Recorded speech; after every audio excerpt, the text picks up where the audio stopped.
Assalamualaikum warahmatullahi wabarakatuh. Allahumma sholli ala Sayyidina Muhammad wa ala ali Sayyidina Muhammad. Pemirsa yang dirahmati Allah, marilah kita simak ceramah dari Kiai Haji Abdullah bin Nastiar dengan tema Hidup Sulit Karena Tidak Mengenal Tuhannya. Sebelumnya marilah kita perbanyak sholawat minimal 1000 kali sehari, agar hidup kita penuh barokah dan mendapatkan syafaat kelak. Jangan lupa berikan dukungan kepada channel kami dengan memberikan super thanks seikhlasnya. Marilah kita doakan semoga Ajim sekeluarga dan para penonton YouTube ini diberikan kesehatan dan diberikan kebahagiaan dunia dan akhirat. Amin ya robbal alamin. Di mana kita bisa mengenal Allah yang paling jelas? Di mana? Al-Quran. Al-Quranul Karim adalah kalamullah, kalam Allah. Allah dengan Al-Quran kalamnya memperkenalkan siapa dirinya. Sehingga orang yang paling akrab dengan Al-Quran, dengan niat dan cara yang benar, paling mudah mengenal Allah. Lalu penjelasan Al-Quran yang paling tepat adalah dari Rasulullah SAW. Makanya maaf ya, ini saya sedikit mau menggugah. Barusan kita membaca surat apa? Ar-Rahman, Masya Allah. Berapa menit? 15 menit. Alhamdulillah. Senang mendengarnya. Insya Allah itu berpahala kalau ikhlas membacanya. Acungkan tangan yang bisa memahami surat Ar-Rahman tadi. Agak berat ya. Atau acungkan tangan, pelajaran apa yang bisa diambil dari surat Ar-Rahman tadi. Kita 15 menit berpahala, harusnya dapat tambahan. Nah, mana yang Allah sukai? Orang tidak membaca Al-Quran atau membaca Al-Quran? Jawab. Membaca Al-Quran dengan ikhlas dan benar. Mana yang lebih Allah sukai? Orang yang membaca Al-Quran atau orang yang membaca Al-Quran dan memahami artinya? Mana yang lebih Allah suka kira-kira? Saya kira Allah sangat senang kalau kita memahami perintahnya. Membaca Al-Quran dan berusaha memahami artinya, bandingkan dengan yang membaca Al-Quran, berusaha memahami artinya, dan berusaha mengamalkannya. Mana kira-kira yang lebih disukai Allah? Jawab hadirin. Jadi posisi kita jelas di mana ya tadi? Ketinggalan. Benar, walaupun sudah baik dibanding yang tidak baca. Tapi perjalanan untuk mengamalkan harus lewat paham. Sungguh fenomena yang sangat baik ada one day one juz. Ini luar biasa baiknya dibanding yang tidak baca. Tapi ada juga yang kenapa ini one day one juz tapi masih pendengki, masih suka bergibah, ya berarti harus ditingkatkan dari one day one juz membaca Al-Quran dengan one day one juz mempelajari arti Al-Quran. Pasti beda hasilnya, pasti beda. Membaca Al-Quran dengan ikhlas dapat pahala, membaca Al-Quran dengan ikhlas dan berusaha memahaminya plus dapat hidayah. Dari memahami ada langkah yang lebih dekat untuk bisa mengamalkannya. Karena kita tidak bisa mengamalkan yang tidak kita pahami. Jadi keberuntungan kita, salah satu kuncinya adalah tiada hari kecuali bersama Al-Quran, membaca, berusaha memahaminya, dan sebisa mungkin kita amalkan. Baru beruntung. Jauh dari Al-Quran, kita tidak mengerti siapa Tuhan kita, harus bagaimana dalam hidup ini. tidak mengerti, ngarang. Jadi hidupnya ngarang, buang-buang waktu.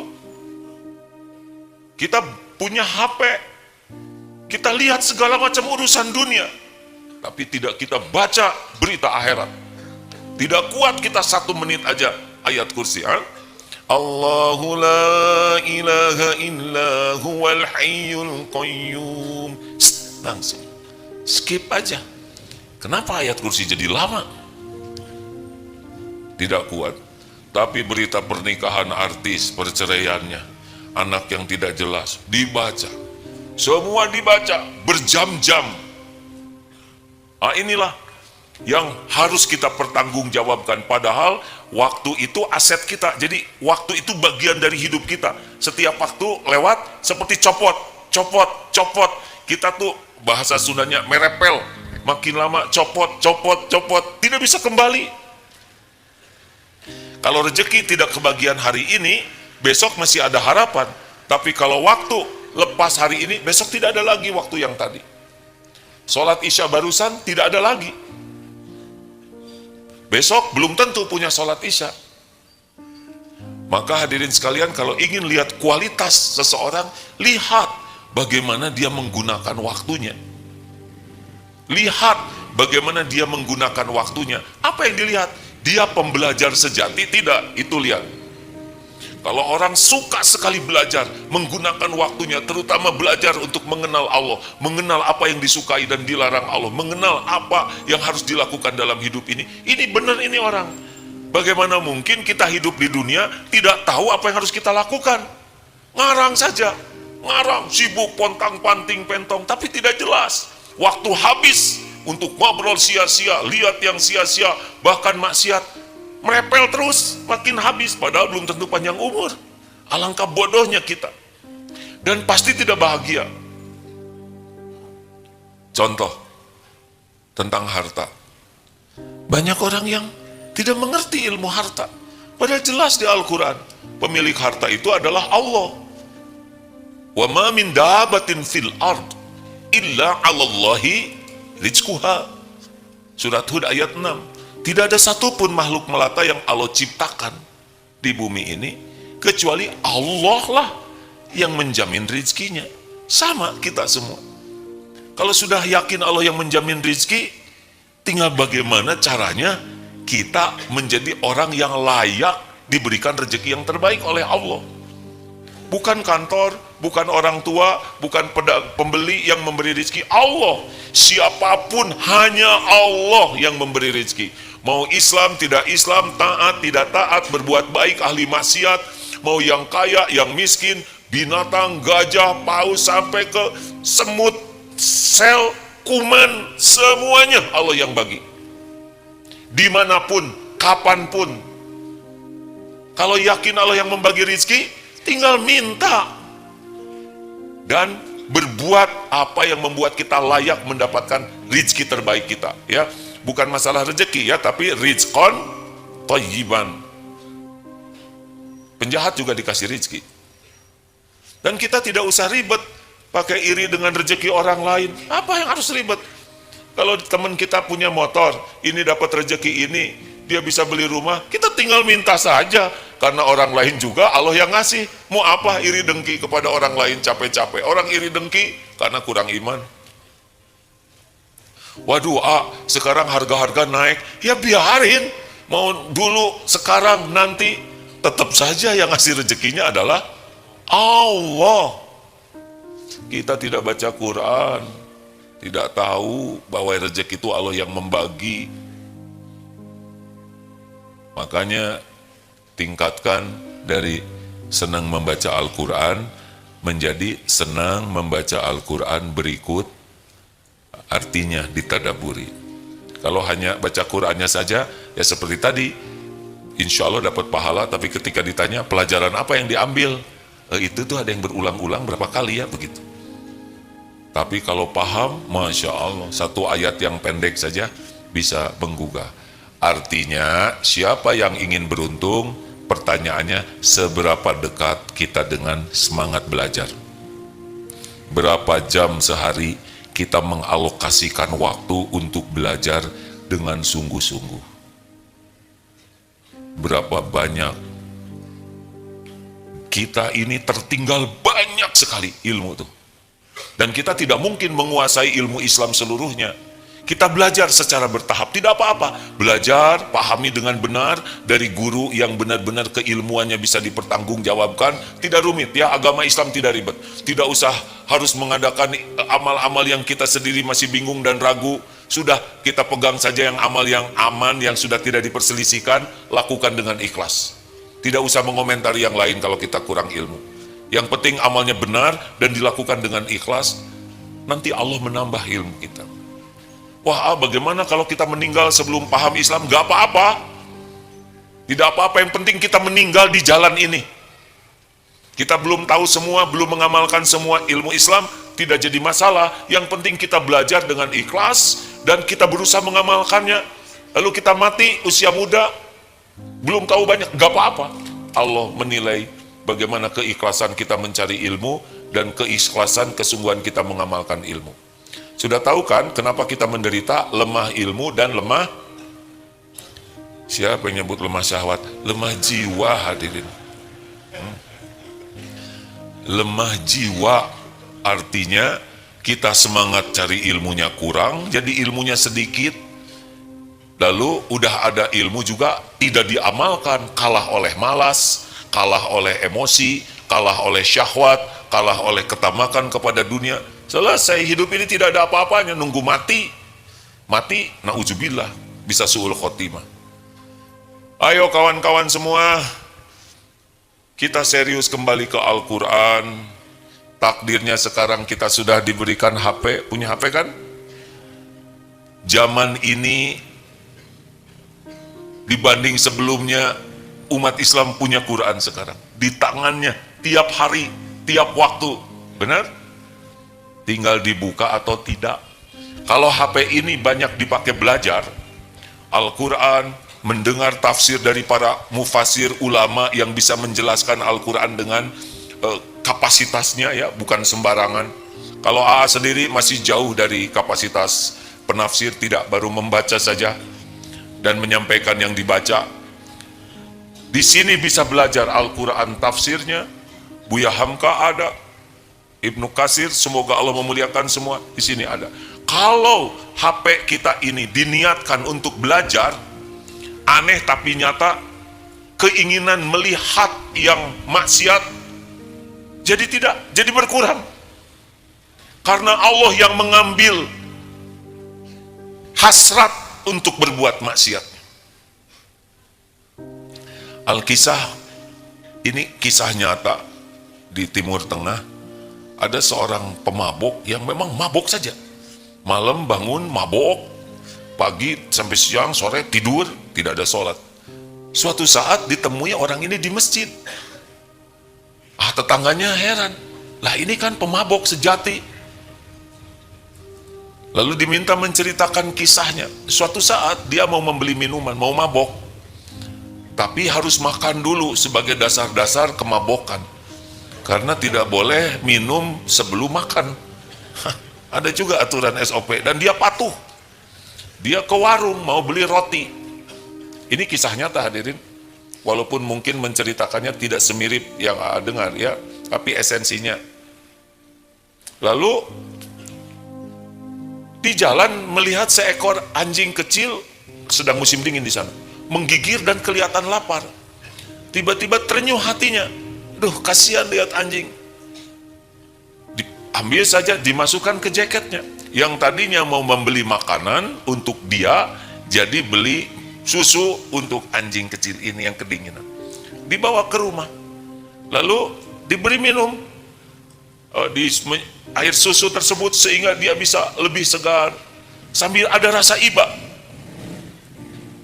Sesudah itu dia ngantuk dan tidur lagi. Nah, ketika bangun, apa yang terjadi? Itu keinginan minum khamar, keinginan untuk mabuk, tiba-tiba tidak ada sama sekali. Tidak ada hasrat, tidak pengen, hilang saja. Masya Allah. Tidak sulit bagi Allah menghilangkan hasrat mabuk, sebagaimana tidak sulit bagi Allah menghilangkan hasrat melihat tayangan maksiat di sini. Cirinya ahli maksiat adalah sembunyi-sembunyi buka HP-nya untuk melihat maksiat. Kalau di masjid soleh, tapi giliran ada sembung.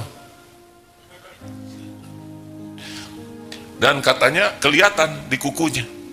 Oh, pada lihat kuku, tidak usah dilihat. Ini langsung kelihatan apa nih? Ada yang nahan diri supaya nggak lihat pas gitu.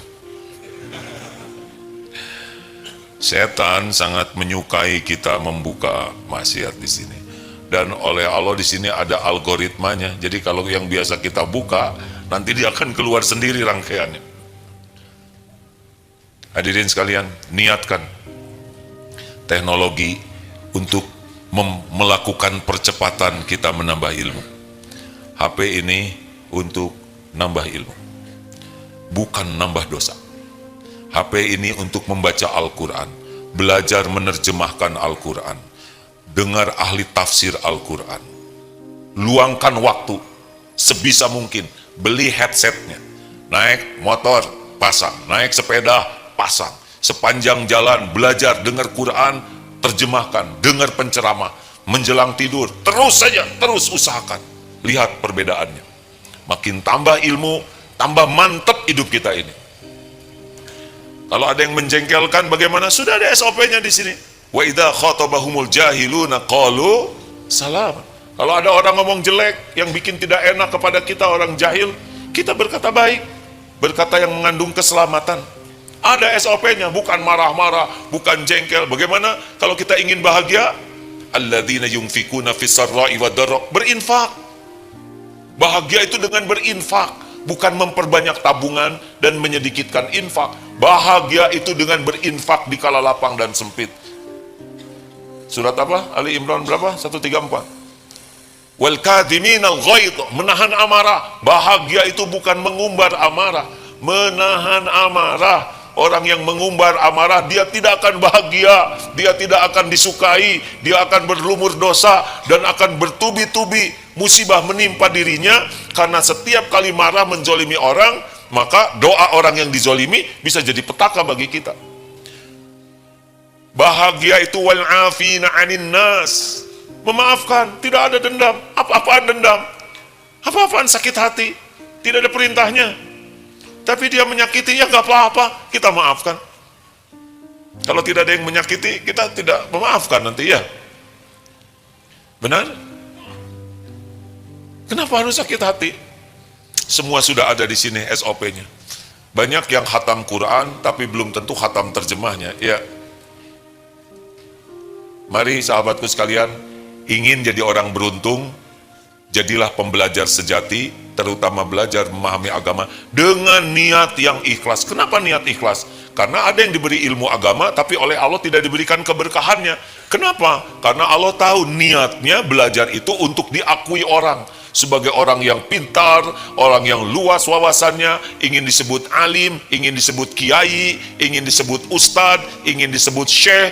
Memang belajar itu hanya demi penilaian orang. Ingin diberi gelar SAG, LC, FAG, ingin disebut doktor, apa. Dan kalau belajar itu tujuannya, bisa jadi diberi oleh Allah, tapi tidak diberikan nikmat iman. Allah tahu, wa huwa alimum bidatis sudur, dan dia Allah mengetahui apa yang disembunyikan di dalam hati kita. Ini dia tidak mencari keridhaan Allah, dia mencari pujian orang, dia mencari kedudukan, dia mencari penghormatan orang, dikasih dunia ilmu agama, tapi tidak diberikan nikmatnya yakin ke Allah. Maka walaupun ilmunya banyak, jadi seperti keledai. Bawa bukunya bermanfaat, keledainya tidak dapat manfaat. Tidak penting kita dianggap pintar, tidak penting kita diakui keilmuan kita, tidak penting. Yang penting itu diterima oleh Allah belajarnya. Lalu sekuat tenaga wa amilus solihat, amalkan, amalkan. Walaupun dapat ilmu sedikit tentang senyum, senyum, nanti nambah.